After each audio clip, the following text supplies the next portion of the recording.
Bueno, buenas tardes a todos. Bien, el rey Felipe presidió recientemente la cumbre COTEC Europa en torno a la economía circular. Durante su intervención reconoció que el cambio hacia un nuevo modelo de producción y consumo supone una transición compleja, lenta y en gran medida incierta, puesto que implica retos aún no resueltos. Ante esto, la innovación, decía, juega un papel clave, y no me refiero solo a la innovación tecnológica, nos decía, necesaria para resolver los desafíos técnicos a lo largo del ciclo de vida de los materiales y de los productos.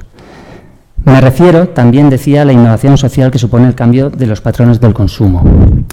También la presidenta de la Fundación COTEC, que todos conoceréis, Cristina Garmendia, reclama un nuevo modelo para ser innovadores. Ya no funciona un modelo lineal, nos dice. No se trata de una segmentación en el que está el que investiga, el que desarrolla, el que innova. El modelo tiene que estar mucho más imbricado, nos dice. Bien, pues hoy tenemos la suerte, yo creo, de que Jorge Barrero nos acompañe, director general de COTEC, porque mirar, COTEC, aparte de ser una entidad que la verdad es que nos ilustra y nos hace un dibujo de cómo está la innovación en temas de I+D+I en España, para lo que no viene a hablar Jorge, me ha dicho. Jorge nos va a dar una visión completa, ¿no?, de dónde estamos y hacia dónde venimos. Me indicaba que es una visión muy particular y yo creo que lo que tenemos que hacer sobre todo es estar muy permeables hacia dónde estamos y hacia dónde vamos, ¿no? Se habla muchísimo de innovación. Yo siempre digo que la innovación parece que es un halo que está por encima de nosotros, que a veces nos cuesta tocar, es como un techo de cristal que en muchos casos las empresas tocan, a veces ese techo se les rompe y bueno, quizás no nos damos cuenta que innovar en sí mismo es fracasar, ¿no? Fracasar bajo un riesgo calculado. Lo comentaba con el presidente del Círculo de Economía, a quien le quiero dar las gracias tanto al Círculo de Economía como a todas las entidades que nos apoyan para difundir todo este concepto dentro del mundo empresarial. Y bueno, pues yo creo que en cierta medida lo que la Fundación pretende acercar al entorno empresarial, al mundo universitario, es que existe un método, pero también un aprendizaje. Y eso es un poco uno de los objetivos de todos los alumnos que estáis hoy aquí, que habéis pasado por el curso de experto en innovación aplicada. Así que, bueno, Jorge, creo que vamos a ver si respetamos más o menos los tiempos. Tienes una charla alrededor de 45 minutos, una hora, pero yo creo que como elemento innovador quizás tiene que haber algún feedback. Por favor, si no tengáis ningún inconveniente en parar a Jorge, si no te importa, en conversar, porque creo que para eso estamos, ¿eh? A continuación yo daré unos breves toques de cómo conectamos desde Fundeon la innovación aplicada y esos agentes de innovación en los que tantos creemos, y luego pues procederemos al acto de entrega de la primera promoción del experto en innovación aplicada. A alumnos de los que me siento enormemente orgulloso. Te lo he de decir, estamos en una provincia llamada Alicante. Aquí hay muchísimas ganas por mejorar las cosas, por hacerlas de manera diferente. Y bueno, yo creo que hay gente con cierto talento, inquietud y ganas de cambiar las cosas o las formas de hacer dentro de la empresa que son merecedoras de atención. Así que bueno, muchísimas gracias por haber hecho un hueco, ¿no?, en tu día a día. Y nada, somos todo oídos, Jorge. Bueno, se me escucha bien, ¿no? Pues sí, me voy a levantar. Lo que pasa es que, mira, Jorge, estamos grabando la charla. ¿Sí? ¿Querés que me quede de pie? No, Digo, no, puedes utilizar el micrófono. Vale. Este o este, el que tú quieras. ¿Es este o el...? Este. Vale. Espera, que lo voy a conectar.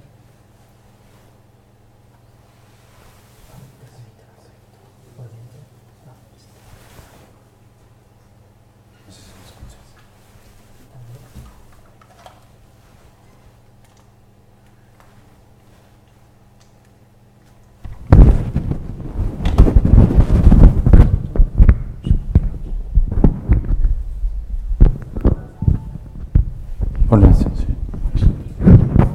Bueno, vale. ¿Se me escucha? Sí, perfecto, sí. Se me escuchaba igual, ¿no? Eres libre. Me voy a levantar porque como no traigo... O sea, no voy a utilizar la diapositiva, sí.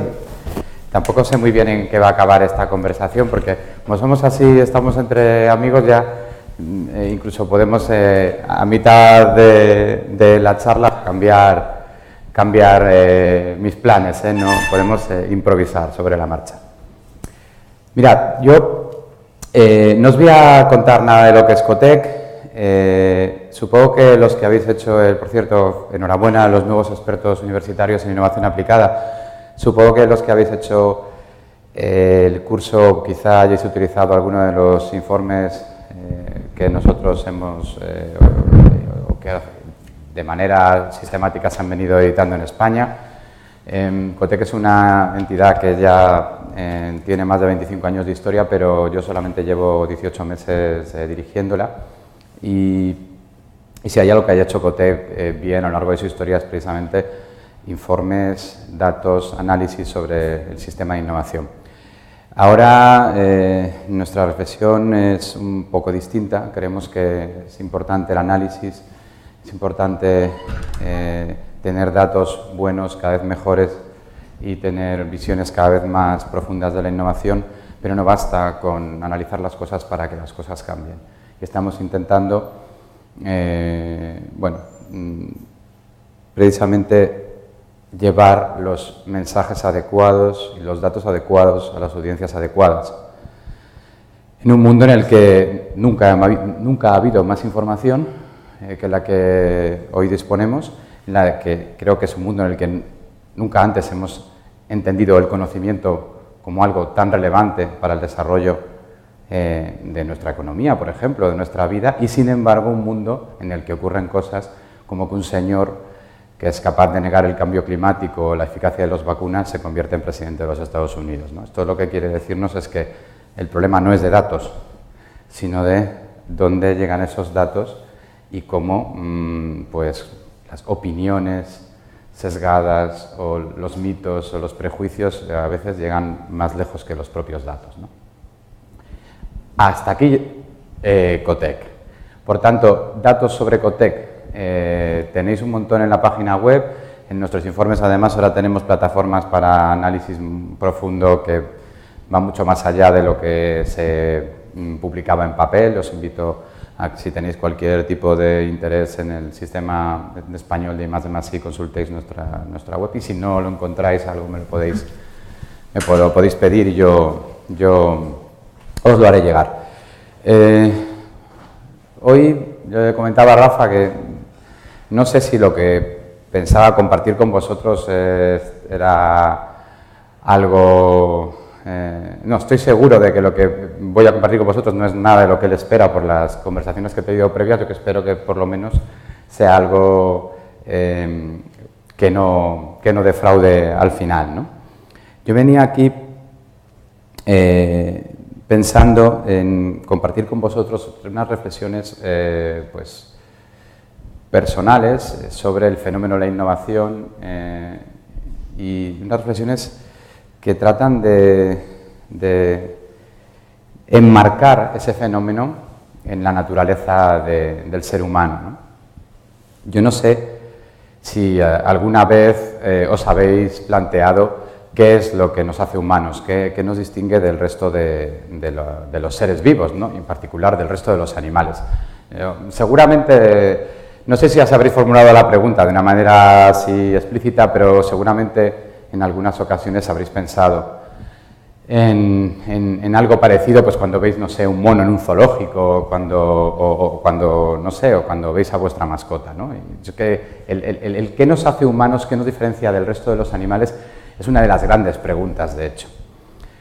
Y así ha sido desde el origen de la historia, ¿no? Seguramente Platón no fue el primero en preguntarse qué nos hace humanos, pero sí es muy famosa la anécdota, que quizá fuera apócrifa, pero bueno, se recogió así en los libros de historia de la filosofía, la anécdota de lo que le ocurrió a Platón cuando él hizo su definición de ser humano en base a la diferencia con el resto de los animales. Platón dijo algo así como que el ser humano era el único animal que caminaba sobre dos patas, y que no tenía plumas. Y entonces Diógenes, que era un adversario intelectual de Platón, desplumó un pollo y lo arrojó a la plaza de Atenas y dijo así: he aquí el hombre de Platón, ¿no? El bípedo implume. Y lo que le pasó a Platón, que le dejaron en ridículo, es lo que en realidad ha venido pasando prácticamente desde entonces, cada vez que algún científico o filósofo ha tratado de delimitar lo que nos diferencia de los seres humanos, del resto de los animales a los seres humanos, en particular en cuanto a lo que se refiere a las habilidades cognitivas, ¿no? Por ejemplo, durante mucho tiempo se pensaba que los seres humanos eran los únicos que sentían determinadas emociones, emociones positivas como el amor o la alegría, pero también otras negativas, ¿no? Como por ejemplo el odio o la ira. Y sin embargo, los experimentos que se hacen con animales, de hace muchísimo tiempo que se sabe que los seres, que animales no tan cercanos a nosotros sienten cosas muy parecidas, ¿no? Y que tienen, digamos, a nivel neurológico, pautas muy parecidas a las que tienen pues, el amor o la risa o el odio, ¿no? De hecho, en esto del odio, si hay aquí aficionados al tema de la primatología, los monos sabrán, pueden contar, igual que yo, que en muchas especies de grandes simios, por ejemplo en los chimpancés, hay guerras entre clanes, guerras que son muy sangrientas, muy salvajes, donde se mata no por protegerte, sino por puro odio, ¿no? Hay auténticos genocidios, cosas horribles que ocurren también entre los animales. También durante mucho tiempo se pensaba pues, que el ser humano era el único capaz de tener un lenguaje articulado con una cierta complejidad, pero ya hace tiempo que se descubrió que, por ejemplo, los delfines tienen un lenguaje bastante complejo y que no conocemos bien, pero que es capaz tiene unas ciertas reglas gramaticales. Y de hecho hay unos vídeos muy bonitos donde se descubre a delfines en conversaciones, ¿no? Se ponen un delfín al lado del otro y uno habla y el otro escucha y luego el otro habla. En esto igual hasta nos han superado, ¿no? Porque últimamente es difícil encontrar conversaciones donde uno hable y otro escuche, ¿no? Más cosas que se suponía que solo eran capaces de hacer el ser humano, por ejemplo, lo que se llama la autoconciencia, el reconocimiento de ser uno distinto al resto, que se solía hacer con la prueba del espejo. Los seres humanos nos reconocemos ante el espejo, también lo hacen los primates, pero también, por ejemplo, lo hacen los elefantes, incluso algunos pájaros tienen la capacidad de reconocerse a sí mismos frente a un espejo. Y bueno, pues sucesivamente, muchas cosas que se consideraban exclusivamente humanas, pues han ido cayendo esas barreras y nos han ido, digamos, desplazando de ese centro de la creación, ¿no? Inexorablemente hay que llegar al tema del manejo de herramientas, que es un clásico también, ¿no? Y si eliminamos, evidentemente, aquellos animales que manejan herramientas de manera innata, como por ejemplo el quebrantahuesos, ¿no? Que cuando nace sabe que tiene que utilizar piedrecitas para romper huesos, eso no es algo que se compare en absoluto a la manera en la que nosotros manejamos herramientas. Pero también sabemos desde hace tiempo que no somos los únicos en aprender a manejar herramientas de forma cultural. De hecho, de nuevo, los chimpancés son capaces de hacerlo. Es decir, hay comunidades de chimpancés que han aprendido a, por ejemplo, utilizar un palo para extraer las termitas de un tronco y que esa manera de usar esa herramienta, a lo mejor una comunidad 200 kilómetros más allá y que no ha tenido contacto con ellos, no la tiene. Y además es una manera de resolver el problema que se transmite de padres a hijos, o sea que hay una transmisión cultural de ese uso de una herramienta. Hace un año me llegó a mis manos un artículo que es el origen de la reflexión que os quería contar hoy. Llegó a mis manos un artículo de la revista Current Biology, una revista reputada, quiero decir que no es ninguna tontería de investigación, de unos científicos de una ciencia que yo no había oído nunca, que es una ciencia de reciente creación, que se llama la paleoprimatología. Es una ciencia que, para entender el comportamiento de los primates, utiliza no solo las técnicas típicas de observación, ¿no?, las que conoceréis de gorilas en la niebla, ¿no?, de observación de lo que ocurre en una comunidad, sino que además de eso utiliza técnicas típicas de los arqueólogos o de los paleontólogos.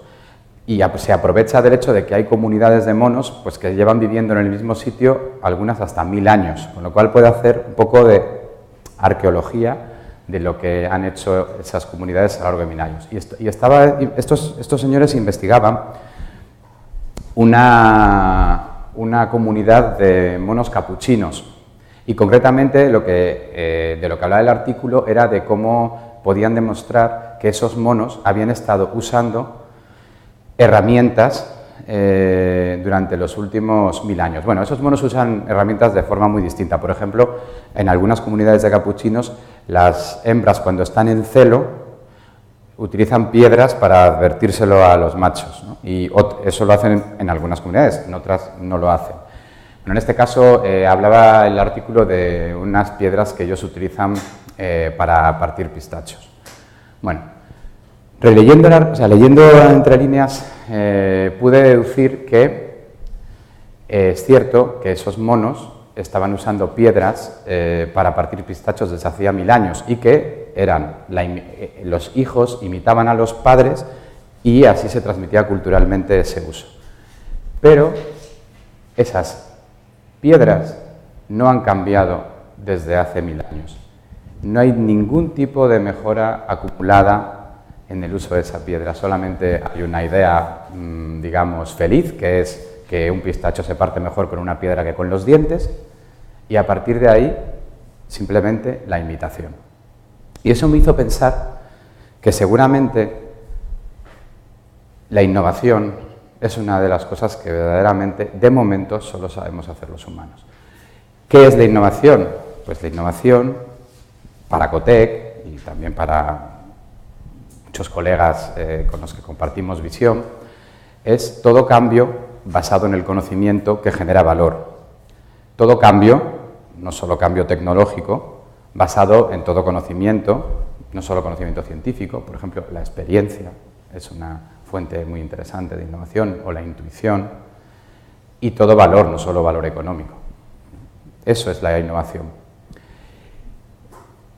Y precisamente lo que no son capaces de hacer el resto de los monos es esa aproximación a la mejora de una herramienta desde el conocimiento acumulado previo, ¿no? Sí que pueden aprender a copiar a sus padres, pero no parece que haya un proceso reflexivo que permita mejorar la herramienta.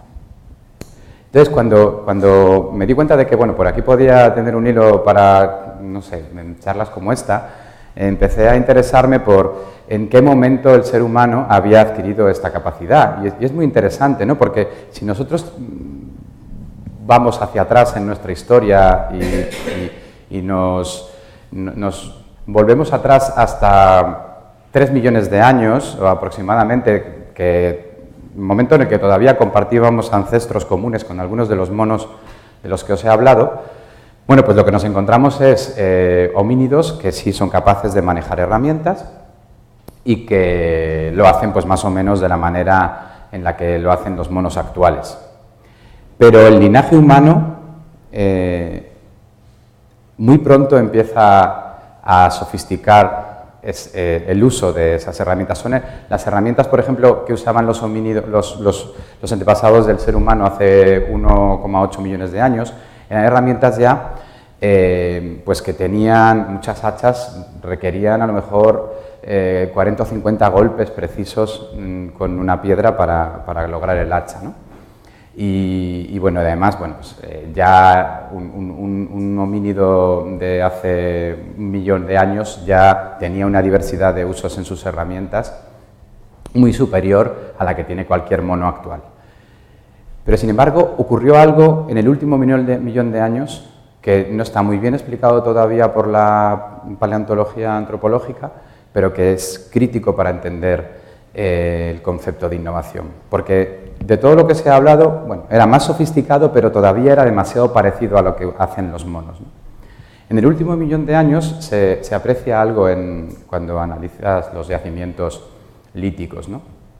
Y es que los instrumentos comienzan a parecerse mucho unos a otros en yacimientos alejados, como si se hubieran desarrollado una especie de estándares. O sea, y eso los expertos lo asocian a 2 cosas. Una, seguramente, a una idea abstracta de lo que debe ser un hacha. O sea, es como si nuestro cerebro pensara en términos de cuál es el hacha perfecta, que es, por cierto, condición fundamental para poder mejorarla, ¿no? Tener una idea de qué debería ser un hacha es la condición para luego puedas tú aplicar conocimiento a mejorarla. Por tanto, se habla de que el cerebro humano adquiere en ese momento la complejidad suficiente como para poder tener una cierta capacidad de abstracción de un modelo de los objetos, y luego también se asocia ese avance, ¿no?, en las industrias líticas a la aparición de un habla compleja. O sea, que parece que nuestra capacidad para describir objetos de manera más o menos abstracta y para comunicárselo a otros humanos más o menos ocurren al mismo tiempo y son el origen de todo lo demás que conocemos y son también el principio de lo que yo llamaría innovación. Y bueno, esta disertación inicial debería conducirnos rápidamente al siglo XXI, pero no va a ser así. Voy a todavía hablar de lo que ha ocurrido en los últimos, como mínimo, 500 años, un ratito, antes de llegar a la actualidad. ¿Y por qué lo voy a hacer? Digo, pues porque, bueno, uno pensaría, bueno, pues si la innovación es algo tan auténticamente humano, tan diferente a cualquier cosa que veamos en los animales y tan importante para el desarrollo de nuestra cultura, de nuestra economía, el progreso de las naciones, pues uno podría pensar, y como además está presente en todos los debates y en todas las reflexiones actuales, en todos los canales de la tele y en todos los periódicos, uno podría pensar que esta idea de innovación siempre ha estado en nuestra reflexión, igual que lo ha estado, por ejemplo, la pregunta de Platón, ¿no? Y la verdad es que no es así. O sea, la idea de que el conocimiento progresa y aumenta y que ese conocimiento es útil para resolver los problemas es relativamente reciente en la historia del pensamiento humano. Hasta prácticamente finales del siglo XV, casi todas las escuelas de pensamiento que habían dominado por lo menos el mundo occidental partían de la base de que el conocimiento era o bien un don divino y por tanto perfecto, un don perfecto que no puede mejorarse, o bien eran escuelas de pensamiento cíclicas, lo que hablan de el eterno retorno en la historia, ¿no? Quizá, seguramente no fue el primero, pero seguro que el pensador más influyente que puso las bases y que ahora mismo se considera el padre de la filosofía de la tecnología es un señor que se llamaba Francis Bacon y que vivió a caballo entre el siglo XVI y XVII en Inglaterra, o sea, antes de ayer. Francis Bacon,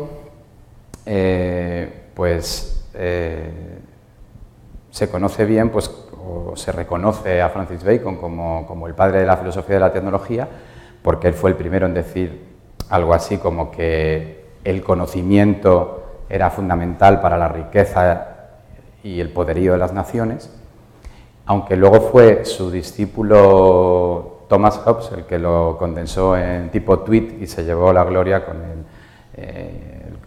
conocimiento es poder, ¿no? O O sea, él no lo dijo así, tampoco lo dijo en inglés, lo dijo en latín, dijo scientia potentia est, que es el conocimiento es poder.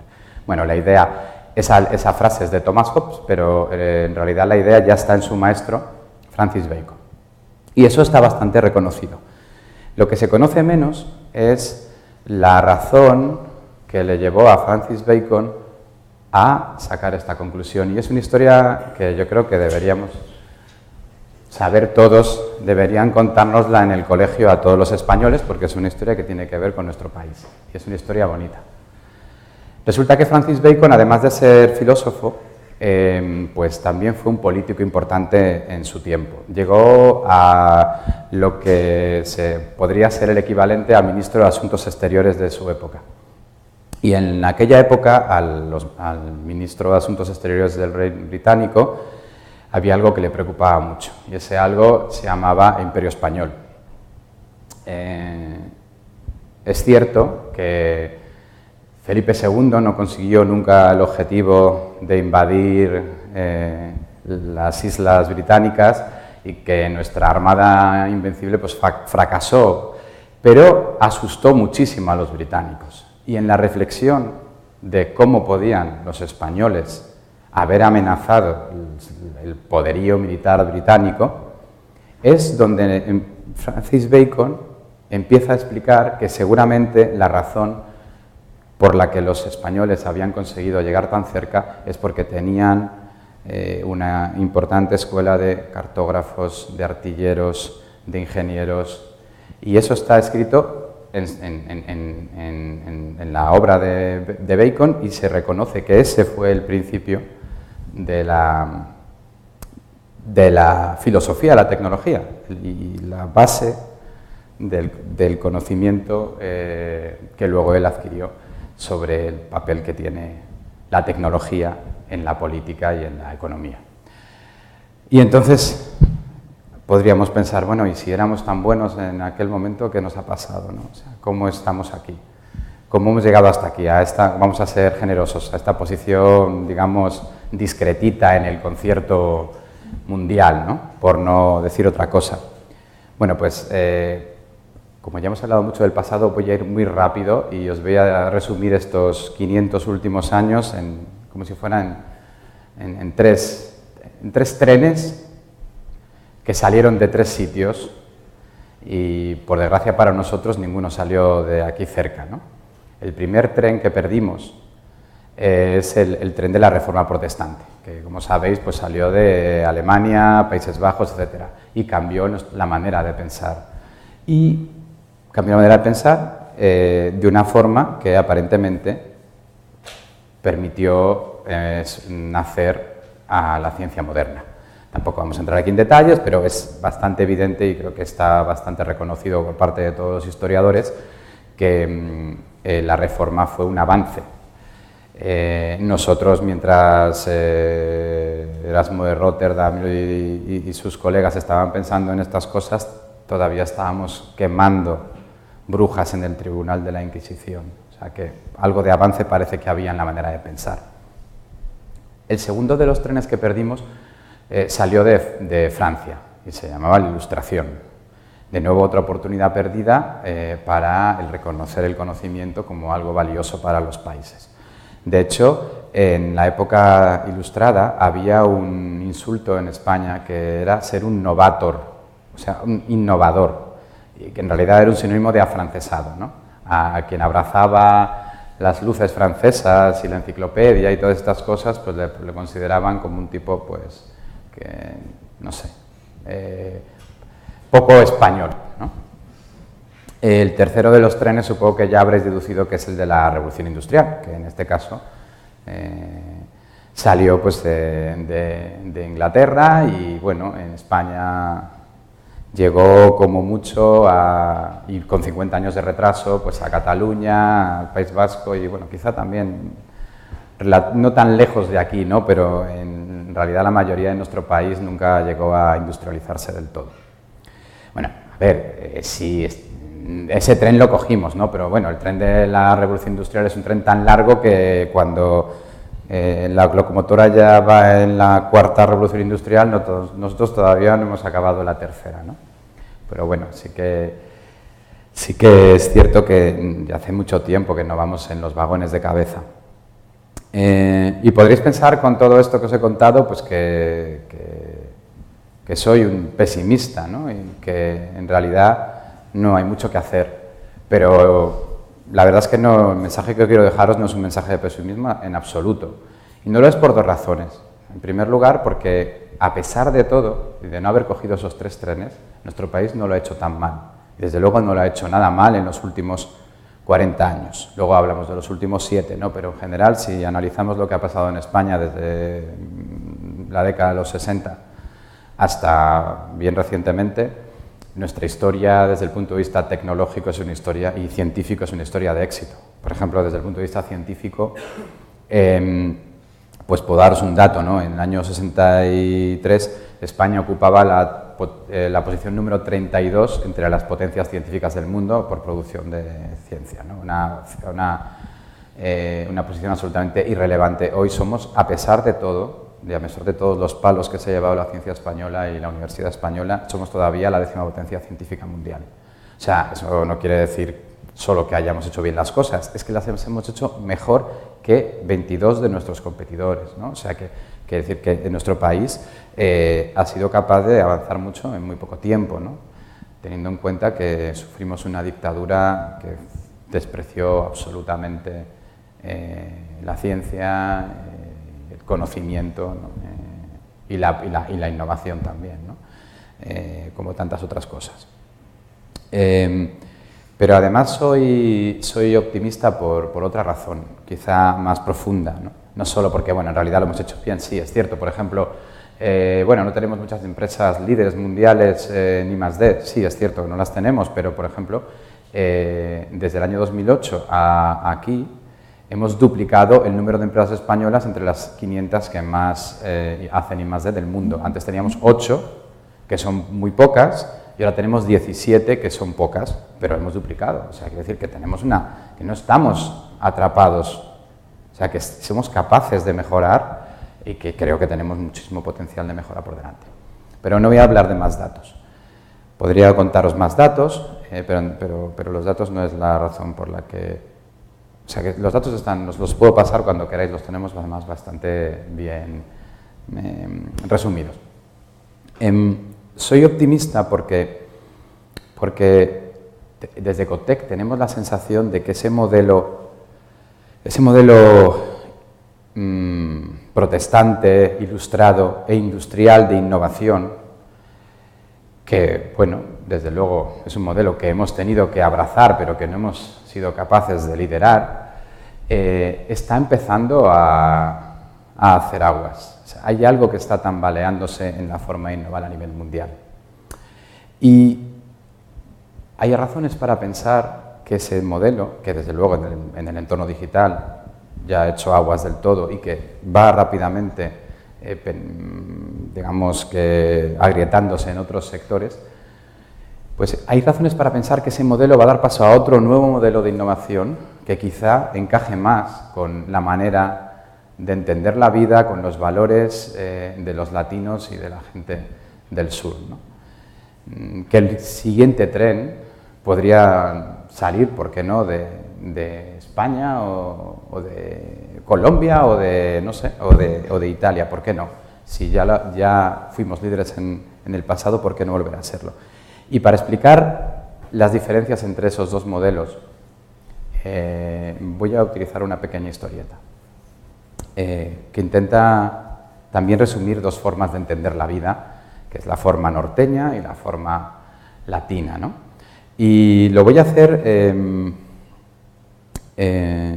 intentando que os pongáis en paralelo en dos situaciones que se podrían dar simultáneamente en dos lugares alejados de Europa. Por ejemplo, en Copenhague o en Alicante.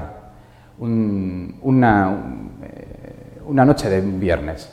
Y voy a utilizar dos familias para explicaros esas dos maneras de entender el mundo y que también van a tener que ver con la manera de entender la innovación.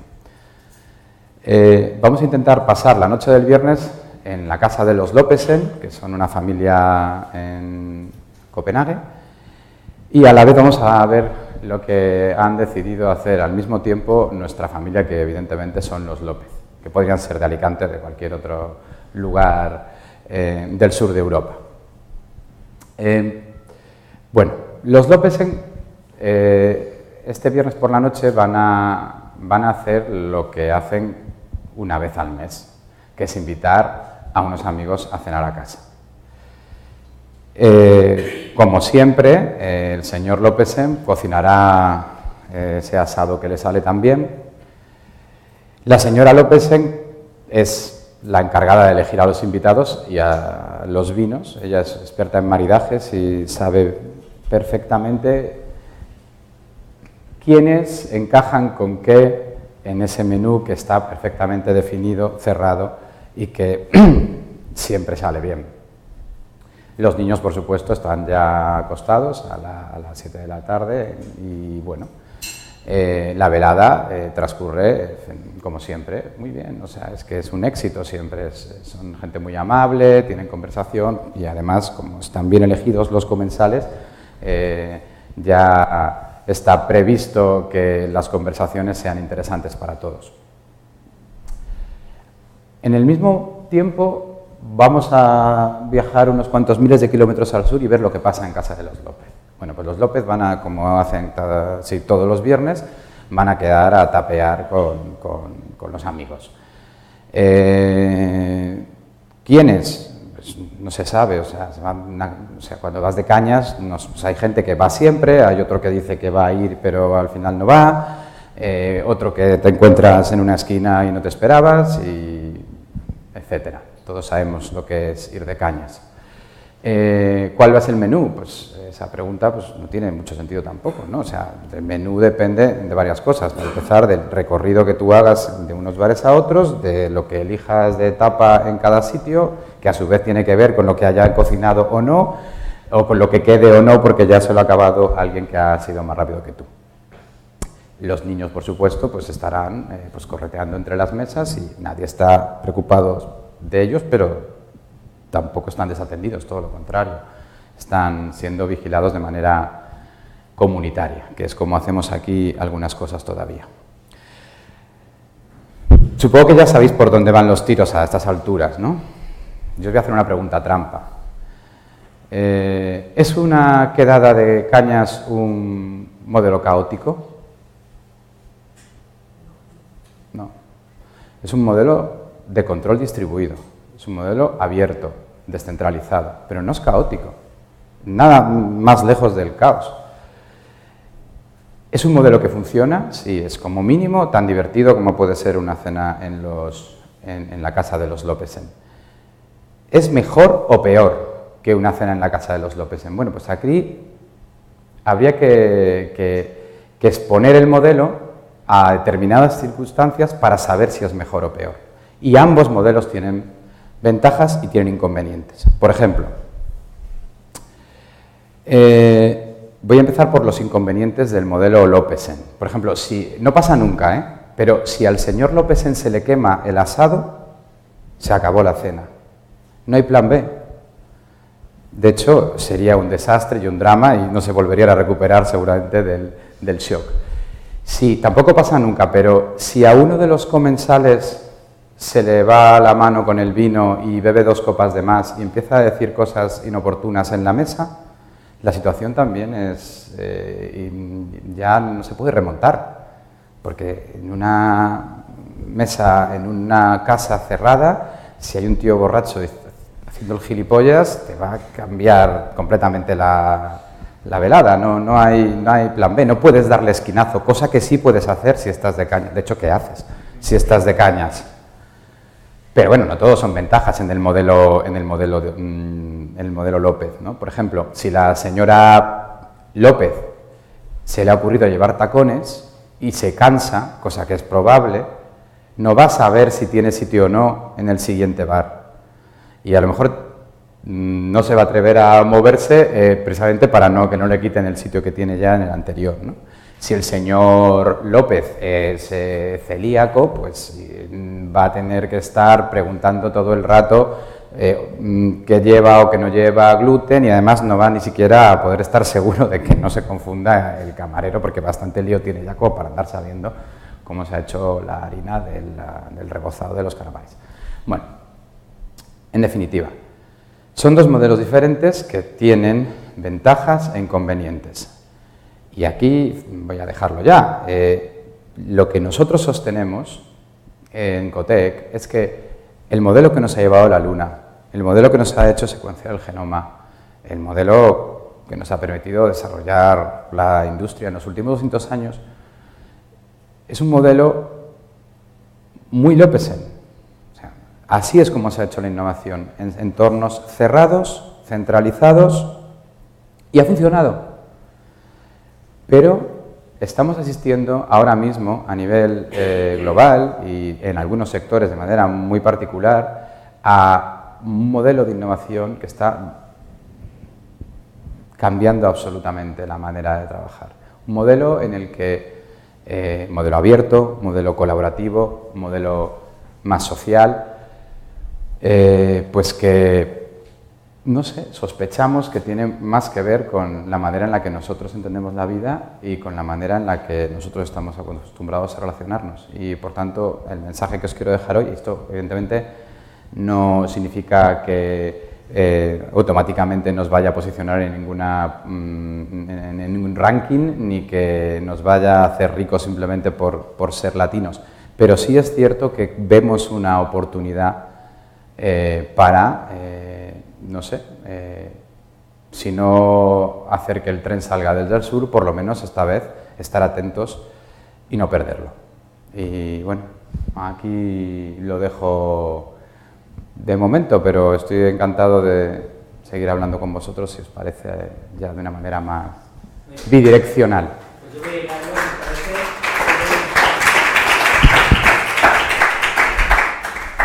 Bueno, vamos a abrir debate, pero voy a hilar, si os parece, su charla con 4 conceptos, a ver qué os parece, y sobre eso montamos un pequeño debate antes de proceder a la entrega. Vamos a ver. He cambiado. Bueno, vale, entonces, de todas formas, yo os lo voy comentando. Bueno, a ver,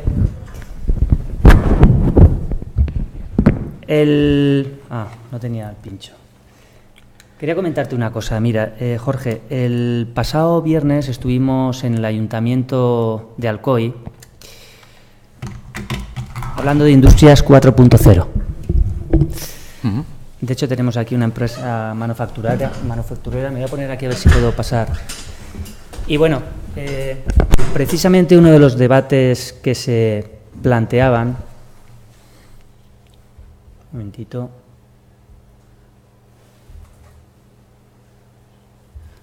No sé por qué no cambia. Bueno, uno de los debates que se planteaban precisamente es el cambio de actitud, porque claro, entre los dos modelos,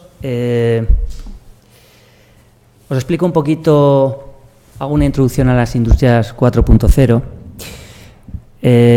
Dentro de lo que es toda la cadena de valor, de alguna manera lo que se pretende es trabajar colaborativamente, introduciendo a los mejores y teniendo en cuenta diferentes tecnologías. Os pongo diferentes ejemplos, ¿no? Hasta ahora hemos tenido muchísima orientación, por ejemplo, al tema de comercialización. Todos tenemos clarísimo lo que es un vender vía Internet, ¿no? Y bueno, pues eso unos lo han llamado Internet 2.0, otros comercio electrónico. Bien, pero nunca nos hemos parado a pensar dentro de lo que es la cadena de valor, si, por ejemplo, las tecnologías llamadas impresoras 3D pueden cambiar ese modelo de producción hacia una personalización hasta el cliente. Dentro de lo que es una dinámica industrial, estoy pensando en Alcoa y veo muy difícil, ¿no?, hacer una personalización exacta de lo que cada cliente final te puede pedir. Pero bueno, si en el camino pensamos en drones, nos puede cambiar también el mundo de la logística dentro de cada empresa. Si pensamos en realidad virtual, todas las fases de prototipado te pueden hacer entender a un cliente, entender el posible producto que quieres vender. Si hablas de sistemas de gestión de la información, no estoy pensando simplemente en un ERP donde pones en contacto a diferentes departamentos de una empresa, sino pongo en contacto al proveedor y los clientes para que puedan transmitir información, flujos de datos y convertir ese dato en información, digamos, eficaz y eficiente. En fin, yo lo que creo es que el mundo que vivimos actualmente es un cúmulo de tecnologías que han estado muy lejos de aquellas empresas que no tenían acceso al capital. Y quizás la familia López, en un entorno colaborativo, puede empezar a implementar y a desarrollar dentro de una cadena de valor de un producto o servicio productos absolutamente diferentes. Pero claro, aquí surge la pregunta que comentábamos el otro día en Alcoy. Dentro de este mundo caótico donde unos suben y otros bajan, ¿cómo deshacemos esa madeja? Y cómo estiramos del hilo de manera colaborativa para unirnos con los mejores proveedores y clientes para desarrollar un producto común diferente en el mercado, ¿no? Entonces yo, en el punto del que estás, efectivamente ese asado puede quemarse, pero yo creo que trabajar bajo el modelo de la familia López quizás es un problema de actitud, porque cuando vamos de cañas está claro que todos vamos a pasárnoslo bien, ¿no? Pero cuando hablamos de un proyecto único de innovación, es difícil ir todos de cañas. Uno puede ir... O sea, ¿no crees que efectivamente los tiros van en esa línea? Pero yo creo que tenemos que empezar realmente a saber colaborar y dentro de la cadena de valor tenemos que jugar con los mejores y los que antes eran nuestros competidores, incluso en nuestro territorio, hoy pueden ser nuestros colaboradores reales. ¿Qué opinas? Es decir, efectivamente ese modelo tecnológico puede hacer funcionar esa familia López. Por supuesto que sí, pero ¿estamos preparados para ellos culturalmente? Pues no sé cuántos de aquí habéis visto Regreso al Futuro, pero os voy a contestar con lo que decía Marty McFly al final de la película.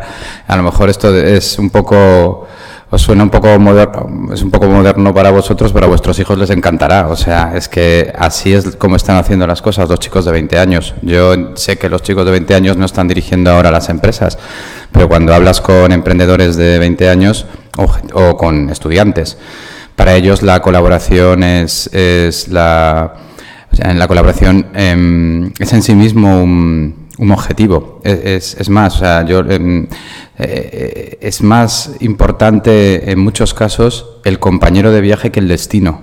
O sea, esto no va de quiero ir aquí, quién viene conmigo o quién me puede hacer llegar más lejos. Esto cada vez va más de, oye, me caes bien, quiero hacer algo contigo.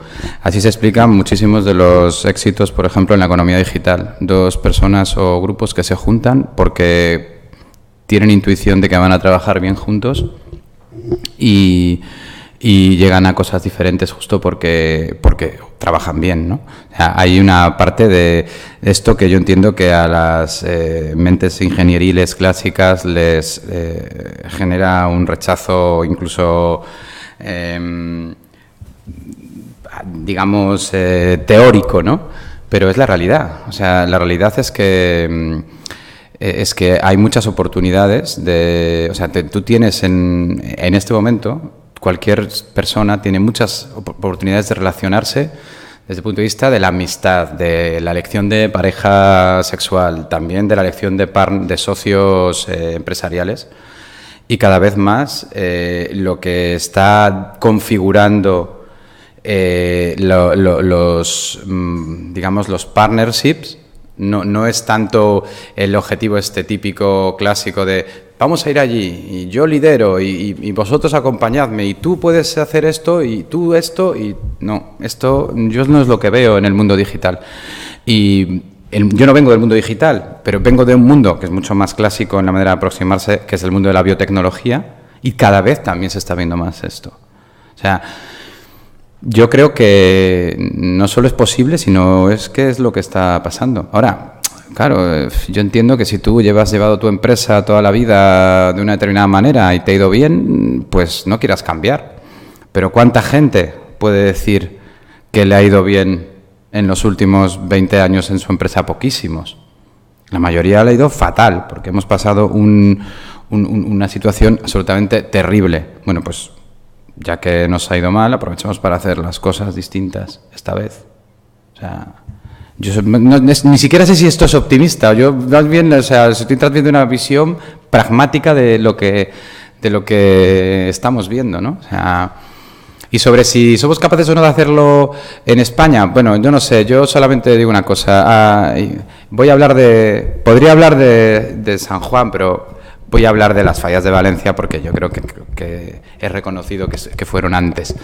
Es increíble lo que hace una ciudad como Valencia, la capacidad de autoorganizarse durante un año, más de 400 agrupaciones vecinales trabajando juntos por un objetivo tan maravilloso y a la vez absurdo como unos muñecos gigantes que arden en la noche de fallas, ¿no? O sea, que tenemos una gran capacidad de autoorganización y de hacer cosas increíbles, pues utilicémosla para algo más que para las fallas. Vamos. Yo no me imagino unas fallas en Copenhague. Bien, y en ese camino hacia la innovación, ¿qué grado de importancia le ves el concepto de vigilancia tecnológica de mercado? Es decir, realmente esas tecnologías que nos están diciendo, Big Data, Open Data, donde, bueno, pues muchos las escuchamos, empezamos a leer, empezamos a entenderlas, vemos muy poquitas empresas que realmente las hayan implementado, pero sí que es verdad que esos curiosos que han sido los primeros que han empezado a ver cómo las desarrollan en un entorno empresarial, a veces son las que llevan el gato al agua. Y luego es que ves que el análisis de tendencia, diferentes fuentes como Gartner, etcétera, ves que se cumplen y luego se implementan por parte del consumidor. Es decir, hay un exceso de información por el cúmulo de tecnologías accesibles a una empresa, pero realmente ahora mismo nos suena ese estribillo, pero tenemos pocos casos pragmáticos, visibles, sobre todo el tema, no sé, del tema de Big Data, ¿no? Se está hablando últimamente. Nos tenemos que centrar en las universidades para formar en esos ámbitos tecnológicos específicos, o se tienen, digamos, que hacer como cocinillos, cada uno en su casa, empezar a interpretar esas tecnologías para ver qué soluciones dan al cliente. Bueno, o es a la par, es un trabajo preguntas a la vez, pero bueno, respecto a Big Data, desde luego hay, de hecho, mira, no sé si es que si te lo había comentado o lo has visto en internet, pero es que tenemos precisamente, vamos a lanzar dentro de poquito un informe que hemos preparado internamente sobre cómo debería adaptarse la Universidad Española a todo este reto de los datos, ¿no? Porque hay perfiles profesionales nuevos que no están cubiertos y que tienen que ver con la comprensión de los datos. Lo de si es para todos los negocios o no, hombre, es evidente que tenemos muchísimos datos, muchos más de los que somos capaces de manejar, de visualizar y de comprender. Yo hablaría sin necesidad de que sean big. Es que yo creo que hay muchas empresas que no han utilizado ni siquiera quiere decir que el uso de datos en general en algunos negocios ha sido muy pobre, ¿no? O sea, que no hace falta manejar millones de datos muy complejos. Simplemente, a lo mejor, intentar hacer una clasificación de quiénes han sido tus clientes en los últimos 10 años es algo que era relativamente sencillo y no has hecho. O sea, no hace falta. A veces, o sea, el tema de usar datos para tomar decisiones siempre ha estado ahí. Lo que pasa es que ahora lo que suena es el Big Data y demás, y es cierto que, bueno, claro, si eres el Banco Santander, pues igual tienes Banco Santander creo que ha valorado hace poco el valor de sus datos en varios miles de millones de euros. O sea, no el valor de su negocio bancario, sino todo lo que sabe de nosotros. Anonimizado, o sea, ni siquiera necesita ponernos cara y ojos. Esto, evidentemente, pues en pequeñas empresas pues no tiene ningún sentido, pero sí es cierto que medir, a mí me parece que medir siempre es interesante. Y ahora, desde luego, pues hay no sé, hay herramientas que te permiten hacer análisis sencillos de datos, yo qué sé, o sea, cualquier empresa pyme que tenga un Facebook o un Twitter puede saber gratuitamente qué tipo de perfiles le están siguiendo. Y me consta que muy pocas lo hacen. O sea, que decir que, bueno, yo creo que hay... no hay que... Muchas veces las respuestas de lo que necesitan las pequeñas empresas no están tan lejos. No hay que irse a Stanford ni al laboratorio del CSIC por ellas, sino están más cerca. O sea, muchas veces aprovechar lo que está más cerca es suficiente. Bien, vamos a seguir recorriendo la transparencia. En tema de la Focaliza, yo me dirijo sobre todo siempre a estrategia, pero en Informe Ecotec vosotros este año habláis del emprendedor social. Es decir, cómo en un informe Ecotec sobre innovación metéis el concepto social.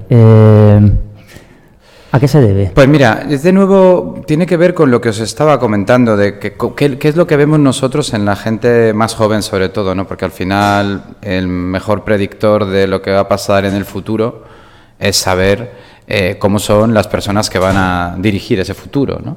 Y sí que se encuentran, igual que os comentaba que esta manera de colaborar se parece poco, por ejemplo, a la gente de mi generación, y la visión del mundo que tienen también es muy diferente, personas que están mucho más abiertas, que no les da miedo hablar en otro idioma, etcétera, etcétera. El tema del compromiso social en los negocios es algo que no es nuevo, siempre ha habido emprendedores sociales, siempre ha habido gente que ha mirado más allá de su cuenta de resultados. De hecho, los grandes empresarios siempre, los que yo entiendo que son grandes empresarios, siempre lo han hecho así.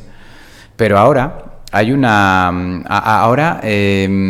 caldo de cultivo para que esto sea más habitual. Es decir, en el mundo de la biotecnología, que es, insisto, en el que yo he desarrollado mi carrera los últimos 20 años, o sea, yo he conocido a gente que te dice, mira, yo quiero trabajar yo estoy desarrollando un medicamento contra el SIDA y yo tengo mis estatutos como empresa que... si lo consigo, lo voy a ofrecer gratuitamente a los países de África. Eso es, o sea, estás devaluando tu negocio porque evidentemente cuando te lo analice un capital riesgo va a decir, joder, pues las ventas va a ser la mitad de las previstas. Lo estás devaluando por un lado, pero por otro lado estás abriendo la puerta a inversores sociales. Porque claro, hay emprendedores sociales, pero que también hay inversores sociales. Hay gente que solo invierte en perfiles de empresas que a su vez tienen muy claro cuál es su aportación de valor a la sociedad. Y es que hay consumidores sociales. Entonces, quiero decir, no, el emprendedor social no está solo, se están generando economías, cada vez son economías que tocan a más gente y que son y nuestra previsión es que van a seguir creciendo. O sea, que sobre todo en los lugares donde puedes elegir, evidentemente. En los países ricos donde puedes elegir, si estás en una economía subdesarrollada donde la opción es comer o no comer, no vas a andar mirando en la etiqueta de la lechuga cómo se ha producido. Pero bueno, por suerte aquí ya el debate sobre comer o no comer ya se ha superado y empieza a haber otro tipo de consideraciones en la toma de decisiones del consumidor. Por tanto, nosotros vemos el emprendimiento social como una economía, no como otra cosa, ¿no? Y una economía que además cada vez está creciendo. O sea, que el cliente va a ser quien tire del carro. El cliente, y luego, insisto, el emprendedor lo hace, o sea, por convicción. Si es que no hemos hablado, yo os he hablado de la diferencia entre animales y personas, ¿no? No os he hablado de otro gran tema, ¿no? Que es lo que nos diferencia de las máquinas, o lo que nos va a diferenciar en el futuro cercano de las máquinas. Y yo, sinceramente, creo que la mayoría de las cosas que hoy llamamos talento van a ser superados. O lo han sido ya o son superados. Serán superados en breve por las máquinas. Llámale máquinas, algoritmos. O sea, no estoy pensando en robots con aspecto humanoide, ¿eh? Pero eso que asusta por un lado, por otro lado yo creo que es una gran oportunidad para buscar lo que verdaderamente nos hace distintos, ¿no? Que no son seguramente las habilidades de cálculo o de inteligencia espacial o reconocimiento de caras. Lo que nos hace distintos son nuestros valores, nuestra empatía, nuestra creatividad, nuestra capacidad de improvisar. Todo eso es que le cuesta más a una máquina, es en lo que tenemos que enfocarnos. Y insisto, no solamente son habilidades que una máquina hace peor, como reconocer caras o improvisar, sino también cuestiones que son de índole ética, como por ejemplo, no sé, la generosidad, la justicia, la lealtad, la responsabilidad. Todo eso hoy en día no se puede programar. Y todo eso también tiene que ver con toda esta esfera de emprendimiento social. O sea que para mí es una oportunidad también para el ser humano, que igual que hemos conseguido ser los dueños de la creación, ¿no? Como le dicen el punto más alto de la pirámide de los animales, pues que no seamos dentro de 50 años simplemente unos segundones, porque, insisto, muchas de las cosas que hoy creemos que nos hacen especiales van a dejar de serlo. Algunas ya están dejando de serlo. Bien, seguimos avanzando y en el concepto de capacitarse siempre incluyo capacitación interna, ¿vale? Puedes formar a tu talento dentro de la empresa para que dé respuestas diferentes, pero aquí el concepto de Open Innovation creo que es vital. Pero mi pregunta es muy clara y sobre todo también está aquí Vicente, que está gestionando un ayuntamiento donde están impulsando proyectos emprendedores, y también Iñaki del programa Youth. Simbiosis, empresa con trayectoria y emprendedores. ¿No estás viendo que existe una fusión y el concepto de capacitación mutua, colaborativa, es real? Es decir, acercamiento a empresa con trayectoria a proyectos de emprendedores. Sí. No, aquí sí que, igual que en otras cosas, el sector del que vengo está retrasado, en esto ha sido precursor. Os lo digo porque como usuarios de medicamentos no tenéis por qué saberlo, pero la mitad de los medicamentos que hoy, medicamentos innovadores que hoy se consumen han sido producidos o desarrollados por pequeñas compañías biotechs, que lo que pasa es que no llegan al mercado como tales, porque antes de que ocurra eso son adquiridas por una Big Pharma. Pero es una realidad, o sea, un poco el paradigma es el mundo es mi laboratorio, mi laboratorio está en el mundo. Ese es el cambio, ¿no? O sea, el pensar. Y esto es duro, imaginaos en un sector tan intensivo en I+D como el sector farma, que algunas empresas llevan 200 años siendo líderes en una cierta tecnología y con su departamento de I+D con 2.000 tíos, el director de I+D de la compañía X era el gurú mundial, a que de repente le digan un día, oye, tienes la mitad del presupuesto que tenías y tienes la mitad de efectivos, pero no porque yo vaya a dejar de investigar. Es porque yo voy a dedicar este dinero a hacer búsqueda permanente de tecnologías en universidades y en pequeñas empresas. Y esto es lo que ha pasado. Hay alguna empresa española de farma. La verdad es que las empresas españolas nunca han destacado por su intensidad en I+D, pero bueno, alguna de las más dignas ha despedido a todo su departamento de I+D. Y es ahora cuando más innovación está teniendo. Pero claro, es que es muy improbable que tú tengas a los mejores. O sea, y si los has conseguido tener en algún momento, es muy improbable que los sigan siendo algún tiempo después. Bien, luego la fase de implantación, ¿qué mérito le das al error, ¿no? El otro día lo hablaba ahora mismo, es decir, dentro del mundo de la innovación, ¿sabemos realmente fracasar y aprendemos del fracaso realmente?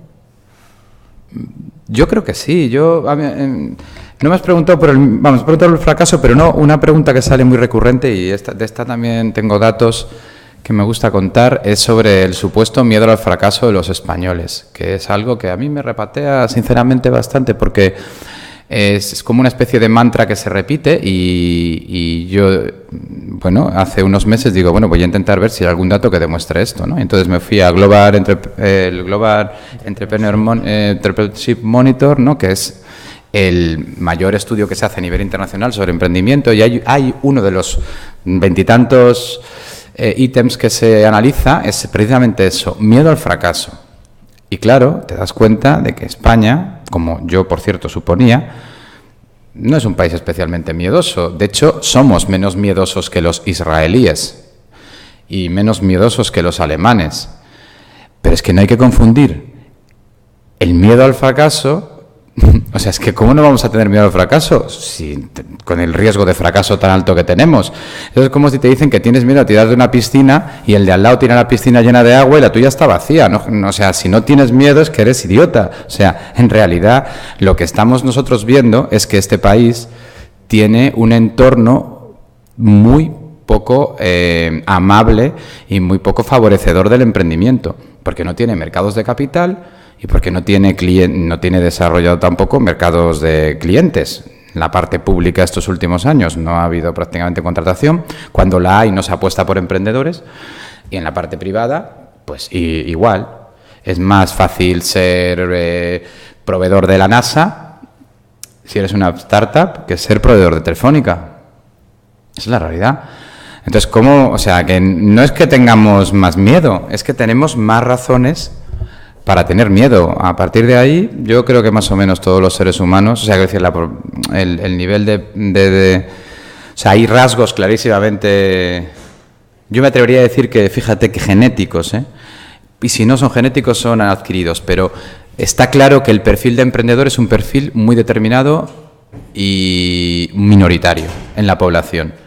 Y cuando te encuentras con uno, yo no creo que hay el lugar de expedición del pasaporte tenga mucho que decir. Bien, respecto a la parte de aprender, la gestión del conocimiento, ¿crees que trabajamos suficientemente bien, tener bien concentrado, conocer qué recursos y capacidades tenemos dentro de nuestra empresa para emprender nuevos proyectos?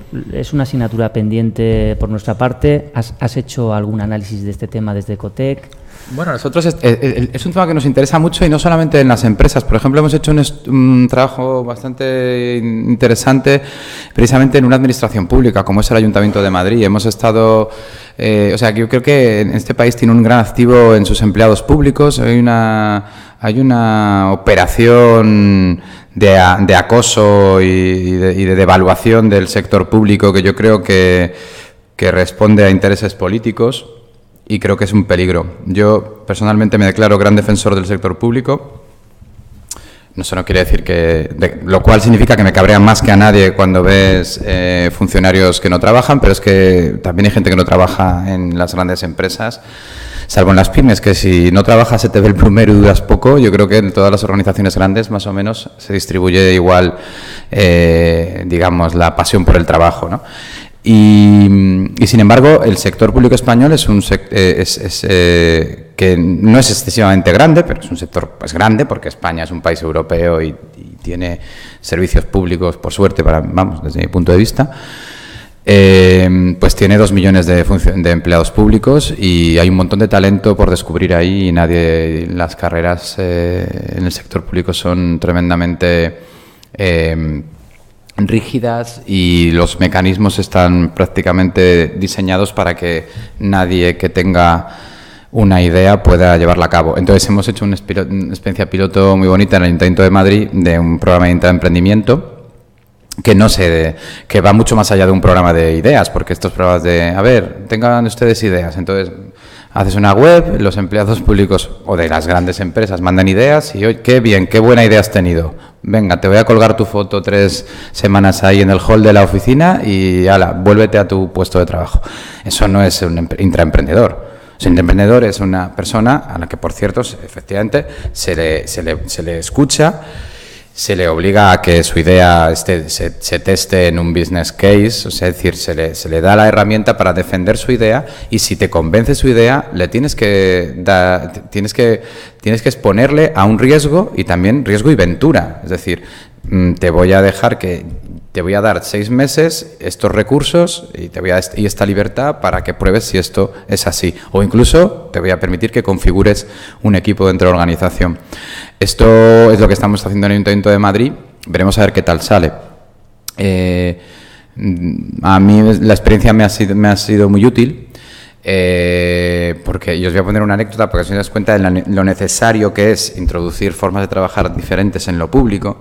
O sea, nosotros hemos seleccionado de 400 ideas que vinieron de empleados públicos. En una primera fase elegimos a 32 intraemprendedores que al final reagrupamos sus ideas y hemos impulsado a nivel teórico, o sea, como plan de negocio, 6 proyectos dentro del ayuntamiento. Os invito a que veáis en nuestra web un vídeo muy bonito de uno de esos proyectos que se llama El chico de la barba, que yo creo que es una historia muy bonita de que demuestra la cantidad de talento que tiene nuestra administración. Bueno, el caso es que este chico, que ahora es uno de los proyectos que tiene que llevarse a cabo, yo espero, y así nos se comprometió la alcaldesa, a que le van a dar la posibilidad de que pruebe que su idea funciona, ¿no? Y para eso va a tener que salir de su puesto de trabajo, que era una ventanilla en una oficina municipal, en la Elipa, que es un barrio marginal de Madrid, para irse a un sitio donde pueda hacer su trabajo. O sea, el desarrollar su idea. Total, que yo le quería convocar a una reunión de un grupo de trabajo que tenemos para analizar resultados del proyecto y me dicen, no, es que no sé si le dejará a su jefe. Y yo, pero ¿cómo que no le va a dejar su jefe? Si eso, o sea, ¿de qué estamos hablando? Estamos aquí trabajando 8 meses con 32.000 funcionarios, de los cuales seleccionamos a 32 para que hagan 6 proyectos. Y me vas a decir ahora que su jefe, pues es que de eso es de lo que estamos hablando. O sea, estamos escribiendo una guía con herramientas de intraemprendimiento para el sector público que va de eso, de qué hacer si tu jefe, después de todo, no te deja. Entonces, eso es lo que hay que luchar, es decir, que tenemos que romper esto. Tenemos que romper con la inercia del no se puede, porque, de verdad, yo tengo una experiencia corta pero intensa en la administración pública, porque fui director de gabinete de Cristina Garmendia y aterrizamos allí, veníamos de una pyme y no teníamos ni idea de nada. Pero bueno, al final te curtes, ¿no? Porque eso es una máquina que o te enteras o te devora, ¿no? Y claro que hay muchas cosas que se pueden hacer. Es que no puedes rendirte por la primera vez que te digan que no. Y no puede ser que no demos herramientas a la gente que quiere hacer cosas distintas en la administración para hacerlas. Por ejemplo, os voy a poner un ejemplo de una herramienta que podría usarse. A ver, las condecoraciones. Bueno, las condecoraciones es una herramienta, es un incentivo no económico que los policías, los bomberos, que son empleados públicos, utilizan con además bastante alegría, los militares. ¿Les sirven para ganar más dinero? No. ¿Les sirven para cambiar de categoría? No, pero les sirven para algo muy interesante, que es ganar posiciones en los concursos de traslados. Bueno, ¿y por qué hay condecoraciones para policías y no para profesores? ¿Cuánto cuesta eso? ¿Está en el marco de la función pública? Seguro, porque el marco general de funcionamiento de todos los empleados públicos es el mismo. Pues hagamos condecoraciones para profesores o hagamos condecoraciones para señores que en la ventanilla hacen las cosas de manera distinta. O sea, hay herramientas que son legales y que pueden cambiar las cosas. Y un poco el trabajo que estamos haciendo en el Ayuntamiento de Madrid es ponerlas a prueba. Y en las grandes corporaciones, pues es que es lo mismo. Luego no hay que reinventar muchas veces nada, es sacar del cajón. Hay que romper, o sea, hay que pasar del no se puede al dime dónde no se puede. Y luego, si tienes responsabilidades, haz que se pueda, que ese es el siguiente nivel. Bien, ¿tenéis alguna pregunta?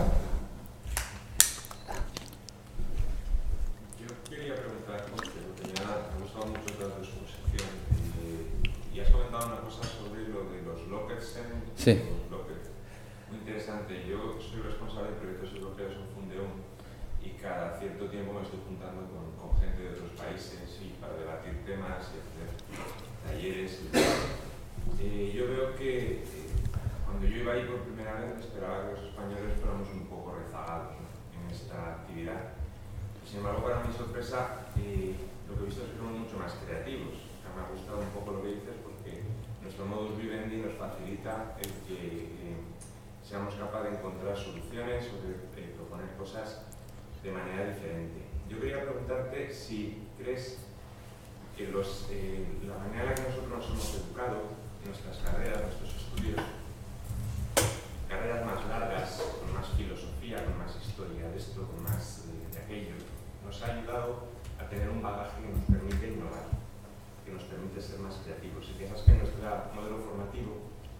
criticado muchas veces, nos ha ayudado en ese campo. Pues yo creo sinceramente que no, o sea, es que no, en esto sí que creo que los Lópezen lo han hecho mejor, o sea, en realidad, a ver, lo que yo digo es que ahora mismo la manera de innovar, porque innovar son las dos cosas, innovar es ir también a la Luna con el programa Apolo y no fue precisamente algo colaborativo, fue más bien vamos para allá y vamos a poner todos los recursos hasta que consigamos. Lo que digo es que en este nuevo paradigma podemos movernos con mayor, de manera más natural, pero en realidad nuestra educación no nos ha facilitado nada. Yo no sé, de hecho creo que más bien lo contrario, o sea, nuestro modelo educativo ha penalizado muchísimo las personas creativas en general, esto es lo que se dice en todos los informes, o sea que, y de hecho también dicen que se puede ser muy bueno en PISA, siendo con modelos muy creativos y muy libres, que es el ejemplo de Finlandia, pero también, ojo, el siguiente que viene después es Corea del Sur, que da miedo. O sea, quiero decir que mira, ahora que hablamos de diferencias entre animales, humanos, y yo también he hablado de humanos y máquinas, a los que os gusta el mundo este de la robótica, de la inteligencia artificial, pues todos habréis oído hablar del test de Turing, ¿no? De esa prueba que planteó Alan Turing. O sea, como el test de Turing era cómo podemos nosotros... Un test de Turing es hacerle a una prueba a una máquina,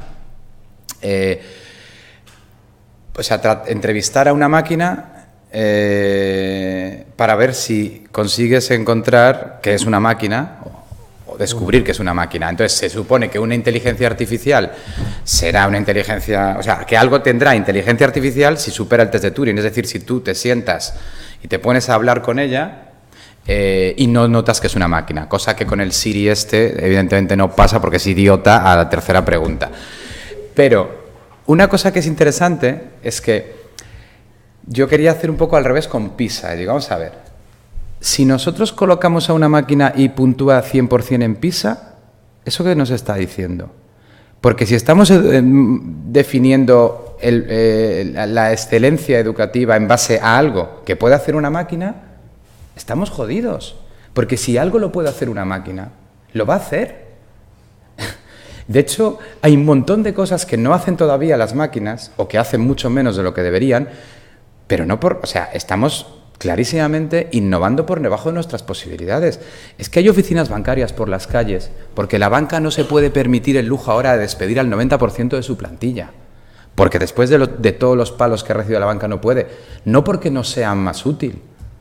O sea, que sobran 9 de cada 10 empleados de banca, que sobran, por supuesto, todos los señores que están cobrando los peajes en las autopistas, que sobran o sobrarían decenas de miles de albañiles en el momento en el que dejáramos de construir las casas con ladrillo, cosa que, ojo, parece razonable que se pueda hacer. Si esta civilización ha conseguido ensamblar una estación espacial internacional y que esté girando de hace 20 años sin ninguna fuga con paneles, digo yo que podremos conseguir también montar un chalet sin necesidad de usar ladrillos. Y no lo hacemos porque, ¿qué pasa? Que en cuanto empieza a haber a gran escala la producción de ensamblados, se nos van a la calle otra vez 1 millón de personas. Bueno, todas estas cosas, que yo las digo así un poco frívolamente, pero os podéis imaginar que estoy muy preocupado, son las que van a venir. Y tenemos que ver cuál es el hueco, cómo formar a nuestros hijos para que hagan cosas diferentes y, por supuesto, también, evidentemente, qué sistema político y qué medidas políticas pueden evitar que todo esto que sí, o sea, si no hacemos algo, si no ponemos política que lo evite, acabará en mayor desigualdad. Entonces, o sea, estamos en un momento así de interesante.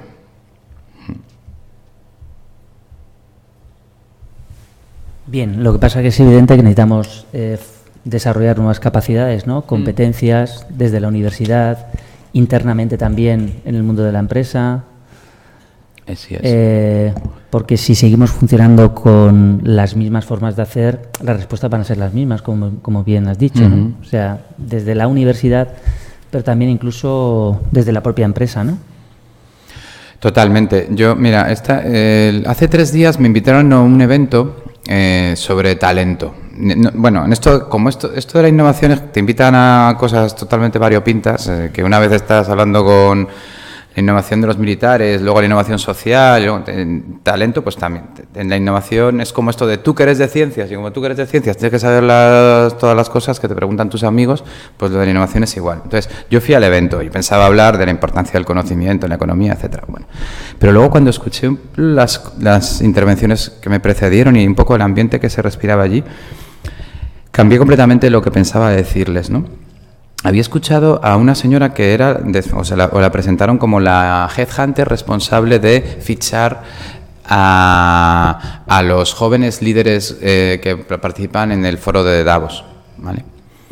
Y dijo algo que a mí me generó una inquietud y un malestar, ¿no? Así como profundo, ¿no?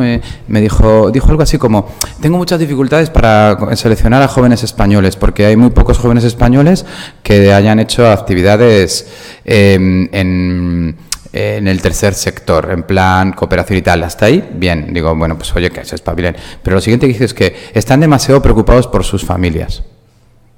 Entonces me quedé diciendo, o sea, es que, ¿qué estamos diciendo? ¿Qué estamos...? O sea, que nosotros... ¿De verdad que este es el mensaje que tenemos que dar? O sea, porque, hombre, si me hubieran dicho, están demasiado preocupados jugando a la Play, pues vale, pero quiero decir que es cierto que a lo mejor en la cultura latina la cercanía a tu familia es más importante que en la anglosajona.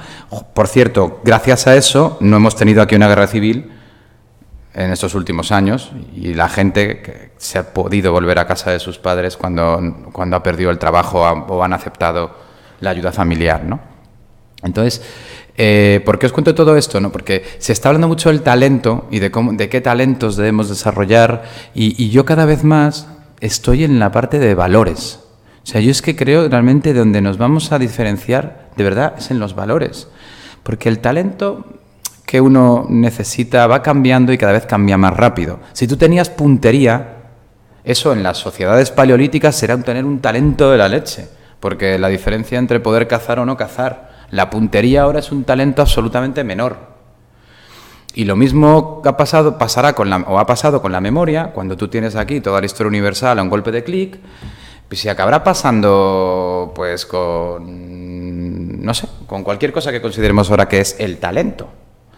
Sin embargo, hay cosas que siempre están, y en esas cosas que siempre están y en las que somos distintos, estoy encontrando cada vez más los valores. Yo creo que por ahí también va parte de lo que nos jugamos en el futuro. Y en las empresas, yo lo que básicamente fue un poco quizá defraudó a parte de la audiencia, porque parte de la audiencia en ese foro de talento eran chicos muy jóvenes buscando trabajo y bueno, también adoctrinados para exhibir sus talentos, así de una manera que a mí me parecía un poco, no sé, pornográfica si queréis, ¿no? Un poco esto que hacen esas así muy conferencia TED de esto, ¿no? O sea, hablando de sí mismos en tercera persona, bueno, lo que supongo que les enseñan ahora para exhibir su singularidad, ¿no? Y yo fue un poco jarro de agua fría, supongo, porque se esperaba que yo dijera que el talento era muy importante, y lo que les dije es que yo, claro, estaba pensando, y yo he tenido que seleccionar a lo largo de mi vida, no muchas, pero igual 50 personas en equipos diferentes, y para mí lo más importante, yo busco buena gente, y de entre esos ya, si se puede, gente buena. Pero me parece mucho más importante gente maja, y además, os digo la verdad, por pereza, porque dirigir un grupo de gente que es mala es un coñazo. O sea, es mucho mejor tener buena gente y, oye, que se apañen, y además si uno no sabe... Si eres buena gente te van a ayudar, y si eres un cabrón muy listo te van a aislar. Entonces, si tú vas a dirigir equipos... Vamos, que me parece de perogrullo, pero es que parecía que era importante decirlo en aquel momento, ¿no? Porque en realidad yo no hubiera cogido a ninguno de los que presentaron ahí. Bueno, la verdad es que se habla de contratar buenas personas, o sea, en ese sentido. Bien, yo lo que sí que te quiero transmitir, y un poco ya lo enlazo con nuestra primera promoción de agentes de innovación. A ver, yo, una de las áreas que estoy, enseñando aquí en la universidad es recursos humanos, ¿no? Entonces, bueno, en recursos humanos sí que enseñamos con una visión tradicional como teníamos a un antiguo director de recursos humanos.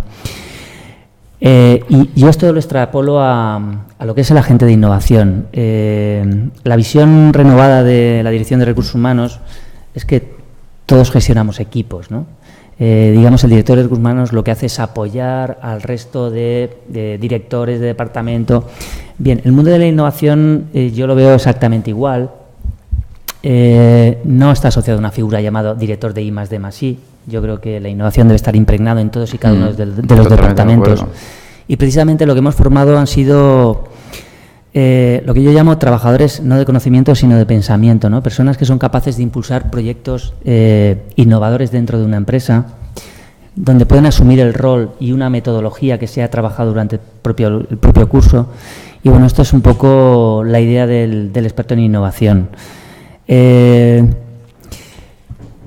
diferencia existe entre lo que es el director I+D puro, que todos conocemos, sobre todo en empresas, a ese posible concepto que nosotros lo tenemos muy claro, ¿no? Una persona muy transversal, con conocimientos muy heterogéneos, que son capaces de coordinar equipos de trabajo? Al final es como los señores García, ¿no?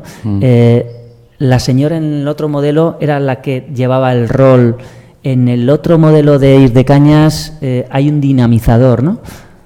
¿Crees que ha cambiado ese modelo? Bueno, yo es que, para aclarar, es que la I+D es una actividad que es muy difícil. O sea, la I+D es un subconjunto del conocimiento humano que tiene unas reglas muy definidas, que son las reglas de la ciencia moderna. Fundamentalmente es una... la ciencia moderna se construye en base al principio de la revisión por pares, es decir, tú dices algo y los que son iguales que tú lo miran y reconocen que si lo que has dicho está aprobado o no, etcétera, etcétera. Esta es una manera de... Esto es un subconjunto del conocimiento humano muy bien definido, con unas reglas muy claras que también hacen agua de vez en cuando y que son también ciertamente ineficientes, por ejemplo, el hecho de que no se publican los resultados negativos, etcétera, pero se conoce muy bien. La ciencia está ahí. Y la innovación es un mundo mucho más amplio. Y ni toda la ciencia produce innovación, ni toda la innovación se basa en la ciencia. Lo que pasa es que lo que hemos visto en los últimos 300 años, que es en los que podemos mirar, porque antes de 300 años no había una ciencia tal y como hoy la conocemos, es que cuando la ciencia da frutos en innovación se producen cambios muy disruptivos y muy increíbles, ¿no? O sea, que lo que llaman los anglosajones Science-Based Innovation es fundamental para entender los grandes saltos de la innovación humana. Ojo, hay mucha innovación ahora, muy poderosa, que no es Science-Based Innovation. Y esto, mira, nosotros ahora estamos asesorando al comisario Moedas en el diseño del nuevo marco de innovación comunitario y demás, y hay una cierta obsesión en Europa de por qué. O sea, al comisario Moedas le gustaría, supongo, y a Carmen Vela le gustaría que si hubiera un Facebook europeo que hubiera recibido una ayuda del programa Marco. Pero esto es absurdo porque tampoco... O sea, es que Facebook no es una Science-Based Innovation. Facebook es un tío que tuvo una idea buena y que la hizo con unos conocimientos de un chaval espabilado de 19 años que ni siquiera necesitó acabar la universidad. Con lo cual, relajémonos en ese sentido. Es decir, sigue habiendo un poder en la ciencia increíblemente transformador. Lo que está ocurriendo en los laboratorios aquí de las universidades en todo el mundo y demás va a cambiar nuestra vida de maneras que no conocemos y eso está ahí. Pero ojo, hay un montón de innovación que no nace de ahí. Nace de la experiencia, nace de la intuición, nace de algo cada vez más interesante que es la reutilización de conocimiento. O sea, lo que nosotros en el caso más extremo llamamos exaptación. Exaptación es un término que viene de la biología evolutiva. Sale exaptación en biología en contraposición a adaptación. O sea, adaptación, por ejemplo, es, no sé, pues la jirafa. Pues de todas las jirafas tiene más éxito la que tiene el cuello más largo y esa adaptación pues se produce porque los genes de esa jirafa van a tener más probabilidad de ser diseminados en su descendencia, etcétera. Bueno, esto ya conocéis. Bueno, pero hay en algunos casos en la historia de la evolución donde algo que se adaptó con un fin, acabó teniendo un segundo fin infinitamente más poderoso que el primero. Siempre se pone como ejemplo las alas de los insectos, ¿no? O sea, los insectos son bichitos pequeños que generan mucho calor en su movimiento, entonces necesitaban disipadores de energía. Entonces, pues de una manera u otra acabaron apareciendo estructuras grandes que eran disipadores de energía y que lo siguen siendo. Lo que pasa es que de repente algunos insectos los empezaron a usar para volar. Y si ahora tú defines ala de insecto, no dices un disipador de energía que sirve para volar, sino una cosa que sirve para volar y que además disipa energía, porque todos entendemos que lo de disipar energía mola, pero lo de volar ya ni te cuento, ¿no? Entonces, eso es lo que se llama una exaptación, ¿no? Cuando coges el plan B es mucho mejor que el A, ¿no? Un poco Cristóbal Colón también, ¿no? O sea, no fui a las Indias, pero descubrí América. Entonces, eso está pasando en innovación también y eso tampoco puedes planificarlo en un programa de investigación. Es decir, cojo algo que ya está, una solución que está absolutamente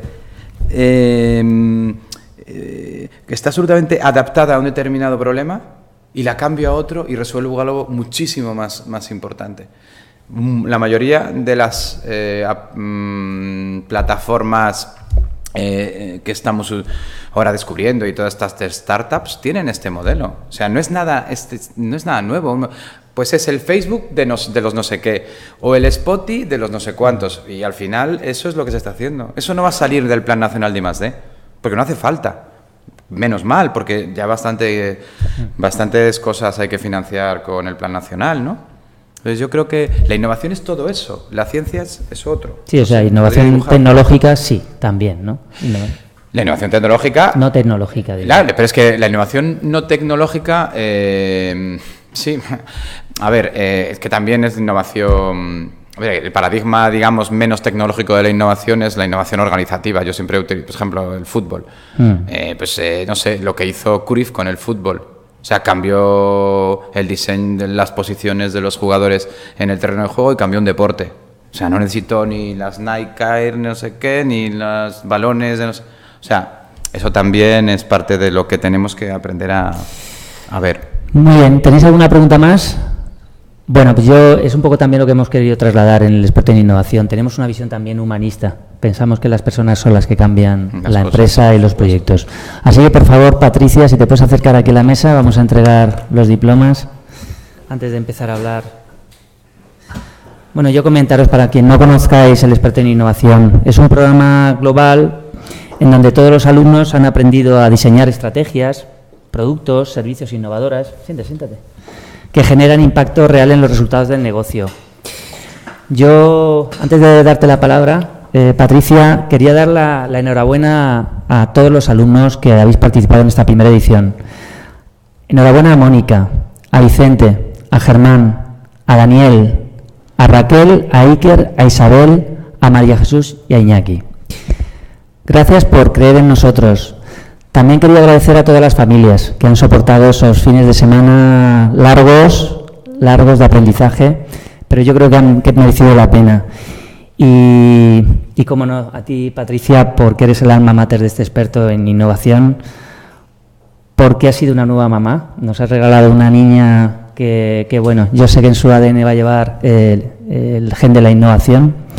Y bueno, a todo el equipo de profesorado que ha intervenido y que bueno, pues nos ha ayudado a ser lo que es el primer experto en innovación. Yo simplemente quería que le dedicaras unas palabras a los alumnos, antes de proceder al acto de entrega. Sé que no querías hablar, pero sí, lo siento. No he preparado además nada, así que improvisando soy un poquito mala, pero bueno. La verdad que muchas gracias, Rafa. Para mí ha sido un placer.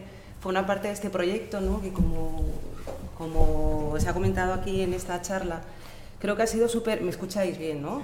Creo que ha sido súper colaborativo, ¿no? Un proyecto en el que todos hemos... o una formación en la que todos hemos aprendido, ¿no? Yo he aprendido muchísimo de vosotros, de cada uno de vosotros yo creo que he aprendido y me llevo algo, ¿no? Una forma de hacer, una forma de analizar, una forma de exponer, una manera de reflexionar. y me ha encantado formar parte del equipo, ¿no?, de profesores, de alumnos, de personas que han venido también a escuchar los proyectos. Y yo espero, sobre todo, siempre creo que lo he dicho muchas veces, ¿no?, para mí el valor de la formación no es la formación en sí misma, es que apliquéis algo de lo que habéis aprendido y sobre todo que siga esa interacción, ¿no?, y esa comunicación.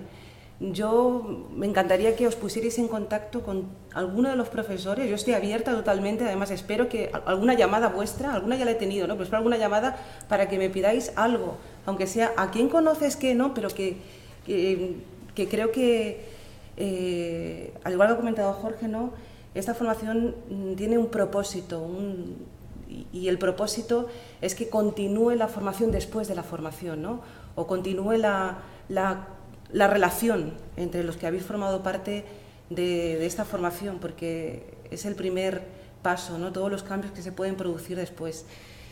Y pues agradecer a Rafa, a Fundeum, ¿no?, que esta formación haya sido posible, y espero que continúe, o en la misma manera o en otra manera, porque las cosas también tienen que evolucionar. Y nada más, de verdad que muchas gracias a vosotros.